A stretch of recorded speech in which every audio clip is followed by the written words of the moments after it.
அனைவருக்கும் வணக்கம். அரசு அதிகாரிகளை உருவாக்கும் நோக்கில் உங்கள் இம்பல்ஸ். ஸோ நம்ம எக்கனாமிக்ஸ் லெசன் இருக்கக்கூடிய பாக்ஸ் கண்டென்ட்ஸ் எல்லாமே பார்த்துட்டு இருக்கோம். இப்போ 8th எக்கனாமிக்ஸ்ல இருக்கக்கூடிய செகண்ட் லெசன் இருக்க என்ன பாக்ஸ் கண்டென்ட்னு பார்க்கலாம். ஓகேங்களா? ஸோ செகண்ட் லெசன் என்ன அப்படின்னா பொது மற்றும் தனியார் துறைகள். ஸோ இதுல என்னென்ன பாக்ஸ் கண்டென்ட் இருக்கு அப்படிங்கறத பார்க்கலாம். ஸோ ஃபர்ஸ்ட் ஒன் இதுல என்ன கொடுத்துருக்காங்க அப்படின்னா கலப்பு பொருளாதாரம் அப்படிங்கிறது முதலாளித்துவம் மற்றும் பொது உடைமையினுடைய கலவையாகும். ஸோ இதெல்லாம் என்னன்னு சொல்லுவாங்க அப்படின்னா மிக்சட் எக்கானமி அப்படின்னு சொல்லுவாங்க. ஸோ இந்த இடத்துல முதலாளித்துவமும் இருக்கும், பொது உடைமை கம்யூனிசமும் இருக்கும். ஓகேங்களா? இதனோட கலவை தான் மிக்ஸ்ட் எக்கானமி, கலப்பு பொருளாதாரம் அப்படின்னு சொல்றாங்க. ஸோ இதுல இந்திய பொருளாதாரம் அப்படிங்கிறது என்ன? ஸோ நம்மளுடைய இந்தியன் எக்கானமி அப்படிங்கிறது பொதுத்துறை சார்ந்ததாகவும் இருக்கு, தனியார் துறை சார்ந்ததாகவும் இருக்கு. ஸோ இதுல பப்ளிக் செக்டாரும் இருக்கு, பிரைவேட் செக்டாரும் இருக்கு அப்படிங்கறத சொல்லியிருக்காங்க. ஸோ பப்ளிக் செக்டார்ல எதெல்லாம் வருது அப்படின்னா துறைசார் பணிகள் அப்படிங்கிறது ஒண்ணு கொடுத்திருக்காங்க, சட்டப்பூர்வ நிறுவனங்கள், அரசு நிறுவனங்கள். ஸோ இந்த மாதிரி இருக்கக்கூடிய இன்ஸ்டிடியூஷன்ஸ் எல்லாமே பொதுத்துறையில வருது, பப்ளிக் செக்டார்ஸ்ல வருது. பிரைவேட் செக்டார் அப்படிங்கிறது அதாவது இது என்ன அப்படின்னா நம்மளுடைய ஒரு sector based business, sector based work இதெல்லாம் இதுல வரும். ஸோ லா இன்ஸ்டிடியூஷன்ஸ் எல்லாம் இதுல வரும். ஸோ கவர்மெண்ட் இன்ஸ்டிடியூஷன்ஸ் எல்லாம் பொதுத்துறைகள்ல வந்துடும். தனியார் துறைகளை பொறுத்த வரைக்கும் தனிப்பட்ட உரிமையாளர், ஸோ அவங்களுக்காகன்னு சொல்லிட்டு ஒரு செல்ஃப் அவரே ஒரு இன்வெஸ்டரா இருப்பாரு, அவரே எல்லாமே அவருக்கான ஒர்க்கு பாத்துக்கிறா இருப்பாரு, மேனுஃபேக்சரா இருப்பாரு. ஸோ அவர் தனிப்பட்ட உரிமையாளர்.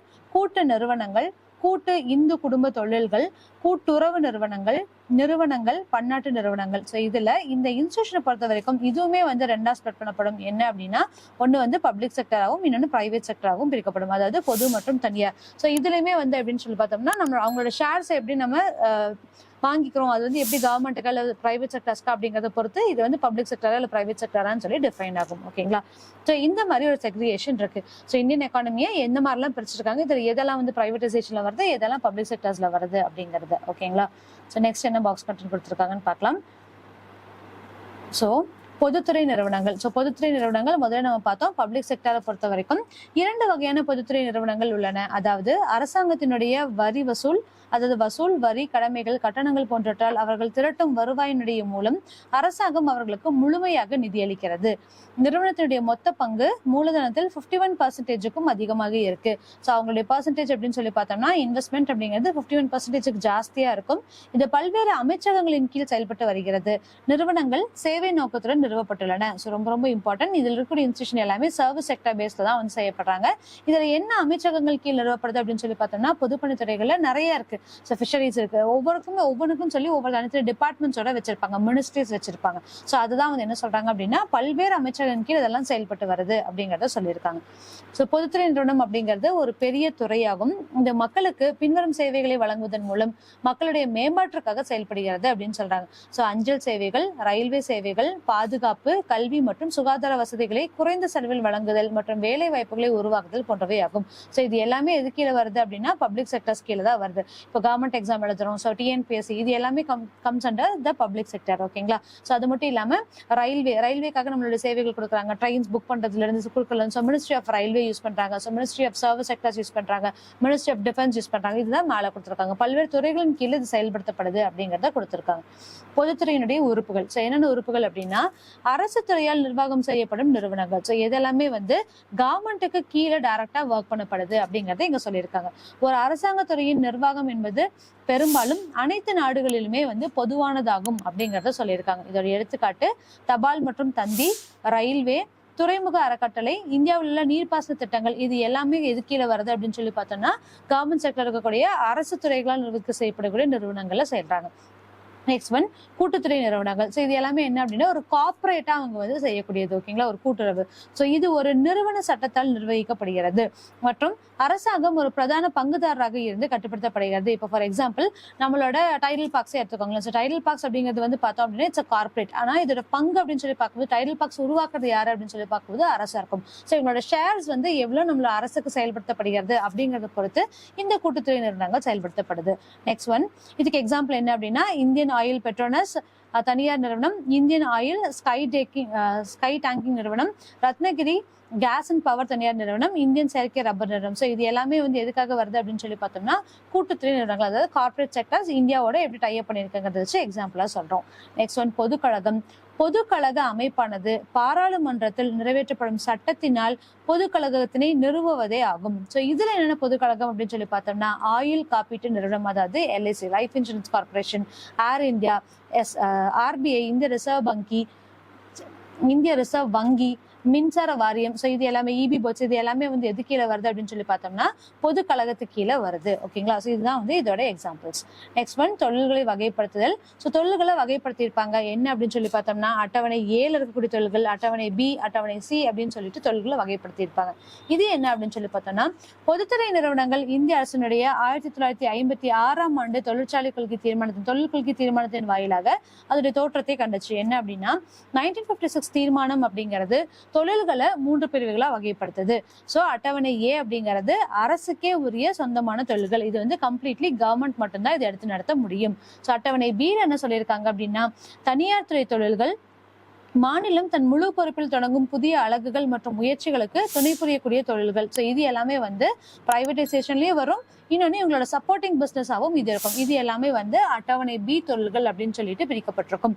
அட்டவணை சி என்ன அப்படின்னா இது ரெண்டுலையும் போக மிச்சிருக்கக்கூடிய எல்லா தொழில்களும் அட்டவணை சியில குறிப்பிடப்பட்டிருக்கு அப்படிங்கறத சொல்லியிருக்காங்க. ஸோ இப்படிதான் வந்து அவங்களுடைய ஒர்க்ஸ், அவங்களுடைய தொழில்களை வந்து வகைப்படுத்தியிருக்காங்க. நெக்ஸ்ட் ஒன் பொதுத்துறைகள் பின்வரும் 9 வகைகளாக பிரிக்கப்பட்டிருக்கு. இதுல வந்து ஒரு 9 வகைகள் இருக்கும். ஸோ அந்த வகைகள்ல என்ன மாதிரியான பொதுத்துறைகள் இருக்கு அப்படிங்கிறதுக்கான செக்ரிகேஷன் மேல கொடுத்திருக்காங்க. ஓகேங்களா? ஸோ விமான போக்குவரத்து, பாதுகாப்பு, கனரக பொறியியல், ரயில்வே, அணுசக்தி, மருந்துகள், பருத்தி நெசவு, இந்திய உணவு கழகம், அதாவது food corporation of India, MECON. So இது எல்லாமே சேர்ந்தது என்ன அப்படின்னு சொல்லி பார்த்தோம்னா 9 types of public sector jobs. ஓகேங்களா? ஸோ இதோட டெஃபினேஷன்ஸ் தான் இங்க மேல கொடுத்திருக்காங்க. So next one NITI Aayog. So NITI Aayog அப்படிங்கிறது எதோட மாற்று அப்படிங்கிறது நம்மளுக்கு தெரியும். ஸோ பிளானிங் கமிஷனுடைய மாற்றா தான் நித்தி ஆயோக் கொண்டு வந்திருந்தாங்க. ஆல்மோஸ்ட் 1950 இருந்து ஸ்டார்ட் பண்ணி இப்போ 2015 இதை வந்து மாத்திருப்பாங்க அப்படிங்கறத சொல்லியிருக்காங்க. ஸோ 1950 இருந்து 2015 வரைக்கும் பிளானிங் கமிஷன் தான் இருக்கும் நம்ம கிட்ட. ஸோ அதுல இங்க என்ன கண்டென்ட் கொடுத்திருக்காங்கன்னு பார்க்கலாம். ஸோ நித்தி ஆயோக் என்பது 65 ஆண்டுகள் பழமையான திட்டக்குழுவுக்கு மாற்றாக, ஸோ எவ்வளவு வருஷத்துக்கு மேல 65 ஆண்டுகளை உருவாக்கப்பட்ட ஒரு திட்டக்குழுவுக்கு மாற்றாக அமைக்கப்பட்ட குழுவாகும். அமைச்சகங்களும் மாநிலங்களுக்கும் நிதி ஒதுக்க திட்டக்குழுவிற்கு அதிகாரம் உள்ளது. ஆனால் இந்த அதிகாரம் தற்போது நிதி அமைச்சகத்தின் கீழ் உள்ளது அப்படிங்கறது சொல்லியிருக்காங்க. ஓகேங்களா? சோ மினிஸ்ட்ரி ஆஃப் பினான்ஸ் கீழே நித்தி ஆயோக் கொண்டு வந்திருக்காங்க. நித்தி ஆயோக் அப்படிங்கிறது எப்ப இருந்து வந்துச்சுன்னா 2015 ஜனவரி 1, அதாவது Jan 1, 2015 நித்தி ஆயோக அறிமுகப்படுத்துறாங்க. சோ அந்த தேதியிலிருந்து அது செயல்படுத்த ஆரம்பிக்கப்படுது. ஓகேங்களா? சோ இது ரொம்ப ரொம்ப important. NITI Aayog is established எப்ப இருந்து கேம் இன்டு ஃபோர்ஸ் அப்படின்னு கேட்டாங்கன்னா Jan 1, 2015 இருந்து. ஓகேங்களா? சமூக பொருளாதார மேம்பாடு. இந்த இடத்துல என்ன மாதிரியான நம்மளோட சோசியோ எகனாமிக் டெவலப்மெண்ட்ஸ் இருக்கும் அப்படின்னு சொல்லி பார்த்தோம்னா ஜிடிபி பொறுத்த வரைக்கும் எப்படி இருக்கும், மொத்த உள்நாட்டு உற்பத்தி, இதுல வந்து வேளாண் துறையோடது என்ன, தொழில்துறையோடது என்ன, பணிகள் துறையோடது என்ன, இதுல கல்வியறிவு என்ன அப்படிங்கிறது இதுல கொடுத்திருக்காங்க. சர்வசிக்ஷா அபியான் அப்படிங்கறத நம்ம ஆரம்பிச்சிருப்போம். அதே மாதிரி வேலை வாய்ப்பு, இது எல்லாமே வந்து நம்மளுடைய சமூகத்தில் இருக்கக்கூடிய எக்கனாமிக்கை ஒரு டெவலப் பண்றதுக்கான ஒரு விஷயங்களா கவர்மெண்ட்ல இருந்து கொண்டு வரப்படக்கூடியதா இருக்கும். ஓகேங்களா? சோ அதே மாதிரி இது எல்லாமே எங்கெங்கெல்லாம் எதை அமைச்சிருப்பாங்க அப்படிங்கிறதுக்கான டீடைல்ஸும் இதுல கொடுத்திருக்காங்க. ஓகேங்களா? சோ நெக்ஸ்ட் ஒன் வீட்டு வசதியை ஏற்படுத்துதல், சுத்தமான குடிநீர் மற்றும் சுகாதார வசதியை வழங்குதல். சோ இந்த மாதிரி எல்லாமே வந்து கவர்மெண்ட் மூலமா நம்மளுக்கு இருக்கக்கூடிய ஒரு விஷயங்கள். சோ அதெல்லாம் தான் இதுல கொடுத்திருக்காங்க. ஸோ இந்த பாக்ஸ் என்ன கொடுத்திருக்காங்க அப்படின்னா இந்திய ரயில்வே ஆனது அதிக அளவில் பணியாளர்களை கொண்ட பொதுத்துறை நிறுவனமாகும். இருக்கிறதுலயே லார்ஜஸ்ட் செக்டார் எது அப்படிங்கக்கூடிய question, repeated question. So railways தான் இருக்கிறதுலயே நியூமரஸ், அதாவது மோர் நம்பர் ஆஃப் பீப்புள்ஸ் வந்து அங்க ஒர்க் பண்ணக்கூடிய ஒரு செக்டார். ஸோ இந்திய ரயில்வே தான் அதிக அளவில் பணியாளர்களை கொண்ட ஒரு பொதுத்துறை நிறுவனம். ஸோ பப்ளிக் செக்டார்ல லார்ஜஸ்ட் பீப்புள் இருக்கக்கூடிய இண்டஸ்ட்ரி எது அப்படிங்கிற கொஸ்டின் ரிப்பீட்டடா வந்துட்டு இருக்கு. So railways. இதுல பொதுத்துறைக்கும் தனியார் துறைக்கும் இருக்கக்கூடிய டிஃபரன்ஸ் என்ன அப்படிங்கறத கொடுத்திருக்காங்க. சோ பொதுத்துறை அப்படிங்கிறது தொழில்களுடைய உரிமை வந்து அரசாங்கத்திடம் இருக்கும், தனித்துறையில வந்து தனிநபர்களிடம் இருக்கும். அதே மாதிரி பொது வருவாயா இருக்கட்டும், வருமானம், பண்டங்கள் மற்றும் பணிகளின் மீது விதிக்கும் வரியை பொறுத்தது. சோ பொது வருவாய் அப்படிங்கறத இதில் இருக்கக்கூடிய இது எல்லாத்தையும் சேர்த்து வந்து நம்ம அவங்களுக்கு கொடுக்கறதா இருக்கட்டும். இங்க வந்து ஷேர்ஸும் டெபிட்டும் வச்சு, கிரெடிட்டும் வச்சுதான். சோ பங்குகள் மற்றும் கடன் பத்திரங்களை வழங்குதல் அல்லது கடன் வாங்குவதை பொறுத்துதான் வந்து இவங்களுடைய எவ்வளவு வருவாய் அப்படிங்கறது நிச்சயிக்கப்படும். பொதுத்துறை தொழிலாளர்களுக்கு முறையான ஊதியத்தை உறுதி செய்கிறது. ஸோ ப்ராப்பரான ஒரு இன்வெஸ்ட்மெண்ட் அப்படிங்கிறது, அதாவது இன்கம் அப்படிங்கிறது அவங்களுக்கு கொடுக்குது. தனியார் துறை தொழிலாளர்களை சுரண்டுகிறது. ஸோ அதிக நேரம் வேலை வாங்குது, ஆனா அதுக்கான சம்பளம் வந்து அவங்க கொடுக்கறது இல்லை அப்படிங்கிறது தனியார் துறையில நம்ம பார்க்க முடியும். நெக்ஸ்ட் ஒன் இது ஒரு சிலர் கைகளிலோ அல்லது பணக்காரர்களிடம் பெறும் செல்வத்தை குவிக்க அனுமதிக்காது. ஸோ இப்போ பப்ளிக் செக்டர் அப்படிங்கிறத பொறுத்த வரைக்கும் ஒரு சாமானிய மனிதர்ல இருந்து எல்லாத்தோட ஷேர்ஸுமே அதுல இருக்கும். ஸோ ஒரு குறிப்பிட்ட சாராரத்தில் மட்டும் அதுல இருக்கும் அப்படிங்கிறது கிடையாது.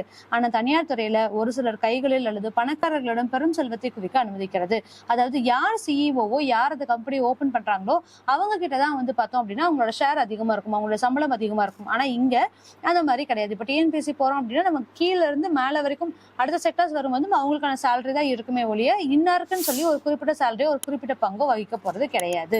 நெக்ஸ்ட் ஒன், பொதுத்துறை நிறுவனங்களுக்கு NLC, sail, BSNL, SAIL, BSNL போன்றவை உதாரணமாகும். நெய்வேலி லிட்டில் கார்பரேஷன் இது எல்லாமே வந்து பொதுத்துறையில இருக்கக்கூடிய ஒரு முக்கியமான விஷயம். Bharat sensor Nigam limited, sail அப்படிங்கிறது நம்மளுடைய இந்த ஒர்க்ஸ் எல்லாமே வந்து பொதுத்துறை நிறுவனங்களுக்கு ஒரு எக்ஸாம்பிள்னு சொல்லியிருக்காங்க.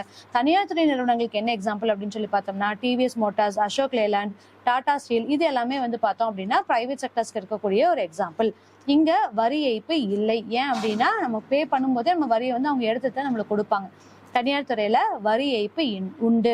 ஸோ வந்து ப்ராப்பரான டாக்ஸ் வந்து அவங்களுக்கு பே பண்றது கிடையாது. ஸோ அவங்க வந்து அவங்களுடைய இன்கம் வந்து கம்மி பண்ணி கூட அவங்களோட டாக்ஸ் வந்து பே பண்றாங்க. ஸோ அதனாலதான் பிளாக் மணிஸ் உருவாக ஆரம்பிக்குது.